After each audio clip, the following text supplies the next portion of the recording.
לראות אתכם פה, חברים וחברות, יקרים וחברות, נעים מאוד לכולם, אני שמח לראותכם פה בטיילת ארמון הנציב על שמי, הנציב העליון צ'ארלס חיימון מנדלסון השני.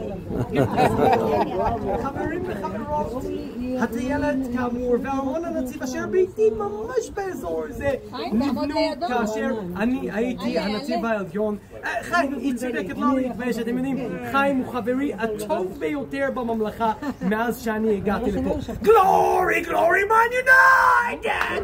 Glory, glory, man united! לא מנומס, סליחה, אני מתנצל, זה התפורץ בטעות אחרי משחק של מנצ'סטר יונייטד. חברים וחברות, אני לא יודע אם אתם יודעות או לא, אבל חיים הוא האזרח וחברי או נתיני הכי טוב פה בממלכה. אתם ידעתם שחיים ואישה שלו אילנה יש להם פה גינה, והם הגננים הראשיים שלנו. הם כל יום הולכים לגינה קהילתית עם חברים פה שלהם.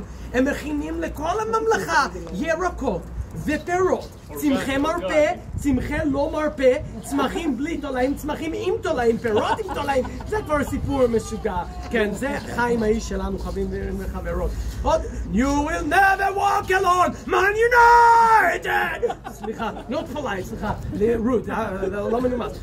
חברים, חיים היום חוגג 70, ואני רוצה לאחל לו בשמי ובשם הנציב העליון וכל הממלכה המון מזל טוב ואושר. לכבוד זה אני רוצה, אנחנו מרימים לכבודו טוסט. יש לנו כאן שמפיין וכוסות, ואישה שלי אליזבת, פליז, תביאי לאנשים בבקשה משהו לשתות. אנחנו נרים לכבודו, ובזמן שאנחנו גם כן מרימים, הכנו לכם הפתעה קטנה, עוד נתינה של הממלכה, המוזיקאית של המלך, בשם אורלי, תנגן לנו כאן ביופי של העיר את אוויר ערים צלול כיין, או כחיים אפילו.